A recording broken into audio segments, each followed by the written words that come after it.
So last week nga pala no dahil sa napakahina ng pasok ng benta ngayong buwan ng Setyembre, gumawa tayo ng promo, o di ba? Naalala ko is every ganito pala, tighina, nagpo-promo kami. 30 to 50% discount. So nangyari, last week nag-post kami ng promo at guys, sa Sabado kahapon, 'di ba? Ito yung resulta, check nyo, napakadami ng pumasok na 'di baling hindi ganoon kalaki, no? Ang importante diyan, may pumasok na pera.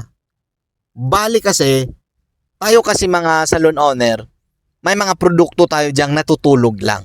Ngayon, sa panahong mahina, kailangan gumalaw yon, maging pera yung tulog na produkto, no? Yung stocks mo. So ngayon, nag-promo kami at nakakatuwa kasi ang daming pumasok. Fully book kami ngayong Sabado na to, kahapon pala to. So ngayon ko lang na-upload.